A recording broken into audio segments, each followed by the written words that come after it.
오늘 하나님 말씀은 빌립보서 3장입니다.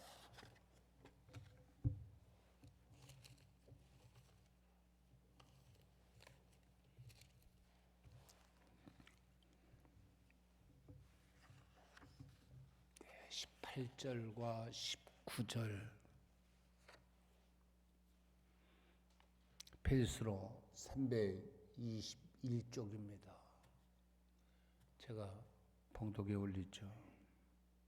내가 여러분 너에게 말하였거니와 이제도 눈물을 흘리며 말하노니 여러 사람들이 그리스도의 십자가의 원수로 행하느니라. 그들의 마침은 멸망이요 그들의 신은 패요 그 영광은 그들의 부끄러움에 있고 땅의 일을 생각하는 자라. 아멘. 오늘 예배 마치고 난 다음에 투표하지 않으신 분들은 오늘 꼭 투표하셔서 여러분의 행사를 통해서 여러분의 권리를 꼭 행사하시기를 바랍니다. 오늘 제가 긴 내용 이렇게 전하지 않고 좀 간단하게 드리고 싶은 얘기는 오늘 18절에 보니까 십자가의 원수를 삼가라. 그러면서 바울이 이런 얘기를 합니다. 내가 눈물로 전한다. 18절에 눈물로 전한다. 이 말씀의 의미에는 두 가지의 내용이 담겨져 있습니다. 하나는 뭐냐? 간절함이라는 얘기거든요. 사람이 누구에게 어떤 진정성 있게 말할 때에 눈물을 흘리면서 말하죠. 그렇죠.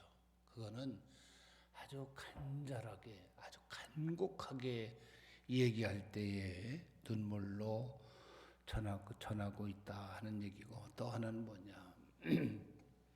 내가 눈물로 권고한다, 눈물로 전한다. 이 말의 두 번째 의미는 무슨 말인 거 아니? 내가 경계의 대상이 너무 위험한 존재다 이런 얘기예요.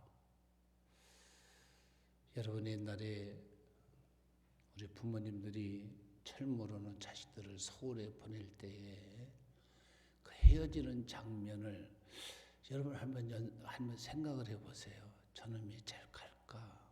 그래서 부모님들이 그 어린아이의 손을 이렇게 떼면서 아주 안절부절하지 못하시면서도 잘 갔다 된다, 몸 조심해야 된다, 뭐 이렇게 간절하게 부탁했던 것.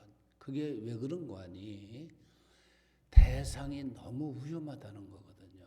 자, 오늘 이렇게 간절하게 바울이 권면하고 있는 내용이 어떤 내용과 아니? 그 대상이 십자가와는 원수로 살아가고 있다. 그런 얘기예요. 십자가와는 원수로 살아가고 있다. 그러니까 무슨 말이냐? 하나님 앞에 원수로 살아가는 사람들. 참 너무 극단적인 표현 같습니다만은, 그래서 그러면 십자가의 원수가 누군가 하는 것을 우리가 알아야 된다는 거거든요. 그러니까 우리가 어떻게 보면 교회 밖에 있는 사람들, 악을 행하는 사람들, 죄를 짓는 사람들, 이런 사람들을 놓고 바울이 지금 십자가의 원수로 생각하는 것이 아니라 지금 바울이 십자가의 원수로 생각하는 사람들은 어떤 사람인가 하니 십자가의 공로를 무시하고 율법의 규범을 따라야 한다라고 하는 사람들이 어쩌면 예수님 앞에서의 원수와 같이 살아가는 사람들이다. 그런 얘기죠. 여러분 이 말을 좀 쉽게 한번 생각해 보세요. 어느 때는 정말 참 정당성 있게 얘기를 해도 그 얘기를 듣는 사람이 내가 너를 위해서 이런 일을 해주지 않았느냐. 이런 얘기를 우리가 할 때가 있죠. 그렇죠? 내가 너에게 베푼 은혜가 이런 은혜가 많은데 너는 지금 그 은혜는 생각하지 않고 어떤 원칙적인 것만 얘기를 하느냐. 뭐 이런 얘기 같아요. 오늘 본문에 있는 말씀의 내용을 보면. 그러니까 우리가 중요한 것은 무엇인가 하니 여러분 예수님이 십자가에서 우리를 위해서 피 흘려 죽으신 그 공로를 생각한다라고 하면 그 은혜를 생각한다라고 하면 뭐 율법이 어떻고 규범이 어떻고 뭐가 어떻고 이게 우리가 굳이 따져야 할 이유가 없다는 겁니다. 그런데 문제는 뭔가 하니 하나님의 공로는 싹 잃어버리고 어떤 그 율법적인 규범만 가지고 주장하는 사람들이 어쩌면 십자가의 원수와 같은 사람들이다. 두 번째 의미는 이런 얘기입니다. 여러분 예수님이 우리를 구속해 주셨는데 그 은혜를 왜곡하고 방종하는 사람들이 있죠. 이런 사람들을 놓고 십자가의 원수와 같은 사람들이다. 그런 얘기예요. 자, 이 말은 우리가 이렇게 한번 생각해 보죠. 어떤 분들은 그런 얘기죠. 나는 은혜 받았어. 하나님의 나는 백성이 됐어.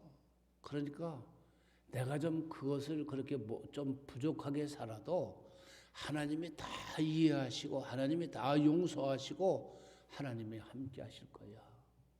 이것도 여러분 어떻게 보면 하나님의 은혜를 왜곡하는 겁니다. 그러니까 오늘 십자가의 원수는 어떤 사람이냐? 십자가의 공로를 잃어버리고 살아가는 사람들. 하나님의 은혜를 받은 우리들이 그 은혜를 왜곡하고 방종하며 살아가는 사람들이 십자가 앞에서 다 원수와 같은 사람들이라는 거예요. 이미 십자가 밖에 있는 사람들이야 하나님의 백성이 되겠어요? 아니잖아요. 지금 바울이 지금 이렇게 눈물을 흘리면서 간절하게 권면하는 것이 어떻게 보면 교회 밖에 있는 사람들 놓고 얘기하겠어요? 교회 안에도 이런 사람들이 있다는 거예요. 십자가와 원수처럼 살아가는 사람들. 그 사람들의 대상이 너무 어떻게 보면 위험스럽고 그런 것을 우리에게 말씀해 주고 있는데 이 내용을 이렇게 구체적인 내용을 보면 여러분 19절에 가서 십자가의 원수로 행하는 이라 그렇게 얘기하고 19절에서 그들은 자 이제 십자가의 원수와 같이 사는 사람들은 어떤 사람들이냐? 첫째는 그런 얘기합니다. 그들은 신이 배요 이런 얘기입니다. 그러니까 무슨 얘기냐? 배로 하나님을 삼고 있다는 겁니다. 배로. 참 이게 제가 설교를 준비하면서 이 배라고 하는 개념이 뭘까? 이거를 찾아보니까 육체의 정욕대로 살아가는 사람들이 있다는 거예요. 이게 배로 하나님을 섬기는 사람들이라는 거예요. 로마서 16장 18절에 있는 말씀의 내용을 보면 그리스도를 섬기지 아니하고 자기의 배만 섬기나니 이런 말이 있어요. 제가 조금 좀 불편한 표현은 하지 않겠습니다만은 여러분 신앙생활하면서도요. 어느 때는 우리가 하나님을 섬겨야 할 사람들이 하나님은 섬기지 않냐고 그저 배로 하나님을 삼는 사람들이 너무 많은 것을 볼 수가 있어요. 자, 이 말을 좀 이렇게 한번 표현을 좀 해볼까요? 무슨 말인가 하니 여러분 돈 때문에 주일도 잃어버리고 돈 때문에 예수님 섬기는 일도 우리가 잊는다라고 하면 잊을 수 있다라고 하면 그 사람은 하나님을 섬기는 것이 아니라 자기의 배를 섬기는 자다 이런 얘기예요. 무슨 얘기인지 조금 이해를 하시죠? 그래서 이 단어가 무슨 단어니 코일리아라고 하는 단어입니다. 이 코일리아라고 하는 단어는 무슨 얘기니 하나의 욕심의 근본, 배라고 하는 것이 욕심의 근본을 얘기하고 있는 것을 볼 수가 있어요. 그러니까 사람이 여러분 이 욕심 앞에는 정말 하나님도 안 보이죠.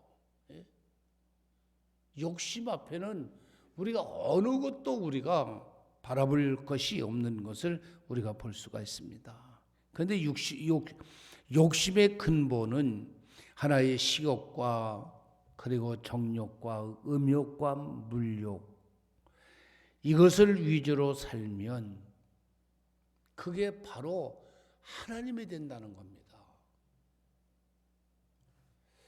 어느 때 우리가 좀 이런 분들이 좀 종종 생기시더라고요. 예? 무슨 말을 하는 거니? 하나님도 잘 믿고 싶은데 현실은 그렇지 않기 때문에 어떻게 하나님만 잘 믿을 수 있느냐, 이런 분들이 있어요. 그런데 우리는 한 손에 두 가지를 동시에 잡을 수 없다는 겁니다. 지금 바울이 빌립보 교인들에게 눈물을 흘리면서 간절히 구하는 것은 뭐냐? 욕심의 근본을 배로 삼아서는, 하나님으로 삼아서는 안 된다. 이런 사람들이 십자가 앞에 원수와 같이 살아가는 사람들이다. 여러분 생각해 보세요. 아까도 제가 들어가는 말 속에 그런 얘기를 했습니다마는, 여러분, 내가 받은 바 은혜는 잃어버리고, 예? 다른 어떤 정당성을 가지고 우리가 얘기하면 서로 섭섭하잖아요. 그렇죠. 그러니까 예수님도 어떻게 보면 그런 말씀이에요. 예? 내가 너를 위해서 십자가에 피 흘려 죽었는데 하나님의 은혜의 공로를 생각한다라고 하면 어떻게 하나님을 잘 믿어야 할 사람들이 그 배로 욕심의 근본을 가지고 하나님을 섬길 수 있겠냐? 히브리서 13장 9절에 보니까 마음을 은혜로서 굳게 함이 아름답고 식물로서 할 것이 아님이라. 식물로 행함은 유익이 없느니라. 여러분, 믿음으로 살아가는 사람들에게 있어서 중요한 것은 우리가 은혜로 굳게 해야 되지, 뭐 먹는 것으로 우리가 하나님을 섬길 수는 없는 거 아니에요. 자, 두 번째, 어떤 사람이 십자가의 원수냐? 19절에 가서 그 얘기입니다. 그 영광은 그들의 부끄러움에 있고 하는 것을 볼 수가 있어요. 그러니까 영광을 삼고 자랑으로 행하는 사람들이 십자가의 원수다, 그런 얘기죠. 여러분, 어떤 사람은 그런 얘기했죠. 우리가 잘못 살아가면서도 그거를 자랑하고 그거를 영광으로 생각하는 사람들이 있어요. 그러니까 죄를 짓고서요, 제가 죄를 자랑하는 사람들 있잖아요. 그걸 영광으로 삼고 그것을 자랑으로 행하는 사람들이 어떤 사람이냐? 십자가 앞에 원수처럼 살아가는 사람들이라는 거예요. 우리가 여러분 잘못 살았으면, 부끄럽게 살았으면 부끄러움을 우리가 영광으로 어떻게 삼을 수 있겠어요? 그를 어떻게 자랑으로 삼을 수 있겠느냐 하는 얘기입니다. 근데 여러분, 이 부끄러움이라고 하는 단어를 살펴보면 무슨 단어인가 하니 벌거벗음이라고 하는 단어입니다. 그러니까 어떻게 보면 우리가 이 부끄러움이라고 하는 거, 벌거벗은 것, 보여서는 안 될 것을 우리가 보이는 것을 영광으로 삼고 있다는 거예요. 이런 사람들은 십자가 앞에 다 원수처럼 산다는 거예요. 여러분, 우리가 예수 믿지 않은 사람들 얘기를 한번 들어보세요.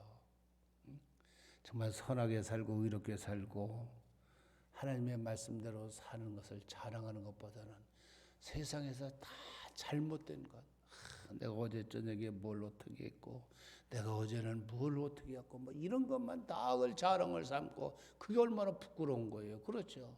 그런데도 불구하고 그거를 영광으로 삼고 자랑하는 사람들은요, 예수님이 볼 때는 그거는 내 앞에 원수 같은 사람들이다. 예? 그러니까 여러분, 제가 아까 그런 얘기를 했잖아요. 중요한 것은 십자가의 공로를 잃어버리고 살아가는 사람들, 하나님께서 나를 구속해 주신 구원의 은혜를 잃어버리고 사는 사람들은 다 십자가 앞에서 원수와 같이 사는 사람들이다, 이런 얘기인데, 죄를 짓고서도 그게 영광으로 생각하고 그거를 자랑으로 삼는 사람들,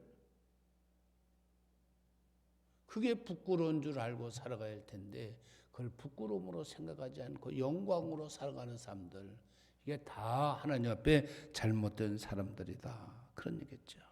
이게 어떻게 보면 타락한 사람들은 가치가 전도된 사람들이죠.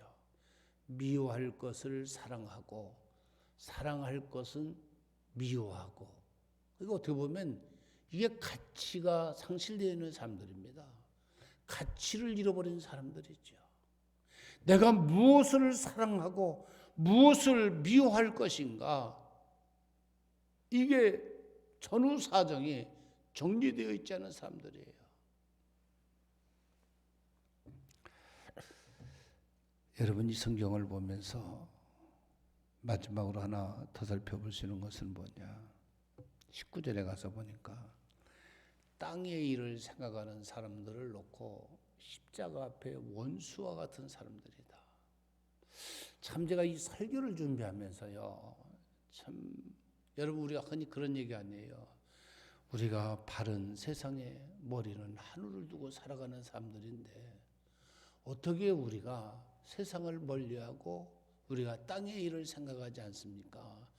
그런 얘기를 할 때가 너무 많은 것을 볼 수가 있습니다. 근데 우리가 중요한 것은 뭐냐? 20절에서 우리가 분명한 것은 뭐냐? 우리는 어디에 속한 사람이냐?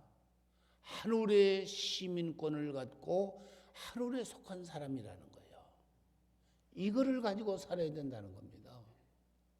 여러분, 땅의 일을 생각하지 말라라고 하는 이 단어에 매몰되지 말고 하나님의 백성, 하나님의 은혜를 받은 사람들의 그 모습이 어디냐는 거예요. 그것은 하늘에 대한 시민권을 갖고 하늘에 대한 관심을 갖고 사는 사람들이다. 그래서 골로새서 3장 1절로 4절에 보면 성도라면 위의 것을 생각하고 그것을 찾는 일이 마땅하다, 이렇게 말씀하고 있는 것을 우리가 생각할 수 있죠. 여러분, 땅의 일은 본능적이고 물질적인 것이죠. 이것 때문에 세상에 가치 기준을 두고 행동하는 사람이 돼서는 안 된다는 거예요. 여러분, 오늘 우리가 신앙생활 하면서 정말 우리는 하늘에 관심을 갖고 있는 사람인가?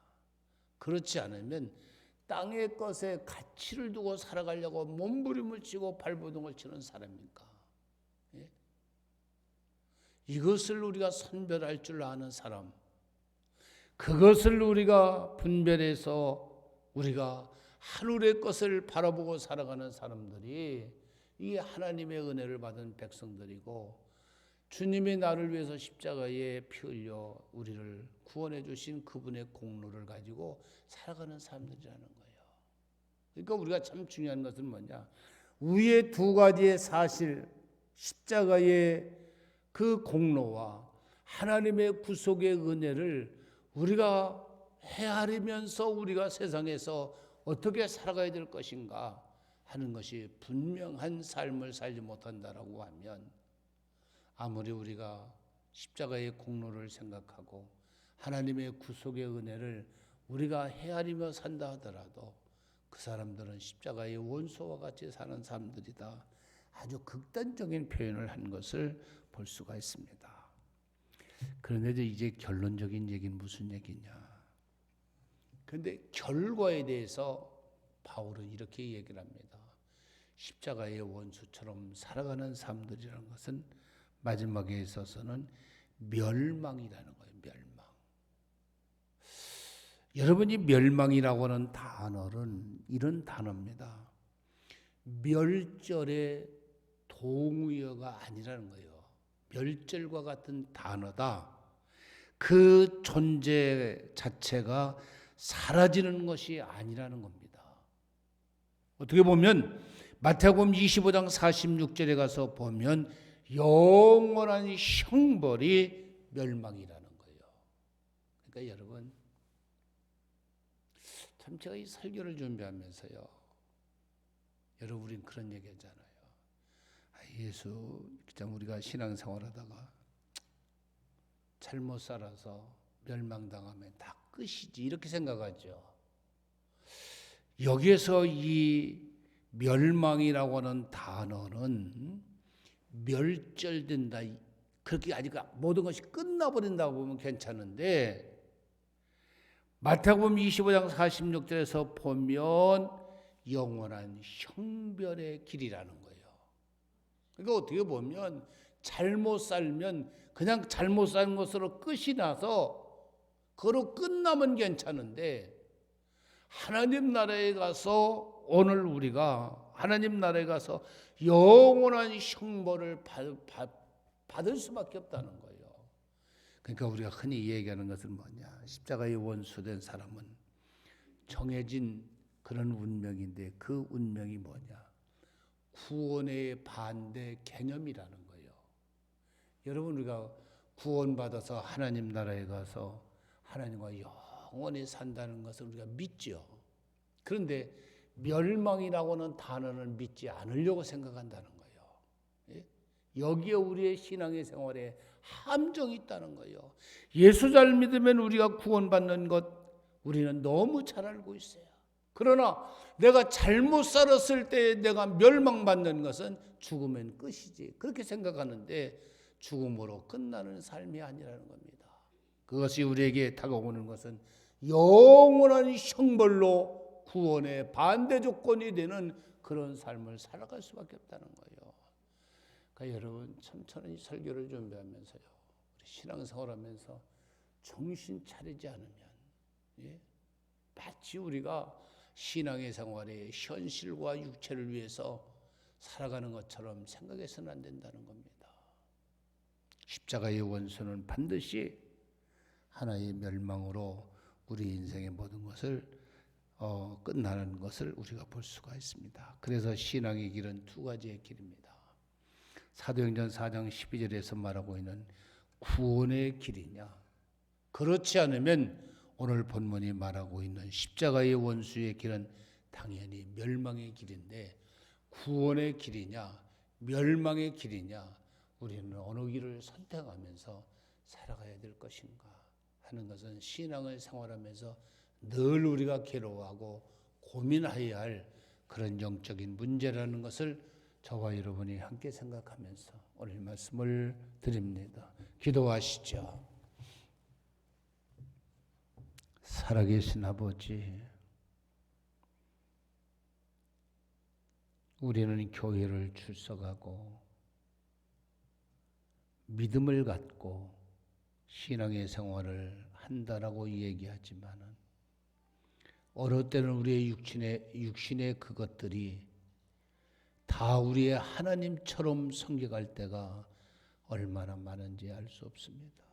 아버지, 주님의 나를 위해서 십자가에 피 흘려 우리를 구원해 주신 하나님의 그 공로를 잃어버리고 지금도 하나님의 구속의 은혜를 잃어버리고 십자가의 원수된 자로 우리가 살아가고 있지 않는가를 우리가 늘 조심하고 살아갈 수 있는 자들이 되도록 하나님 축복해 주시옵소서.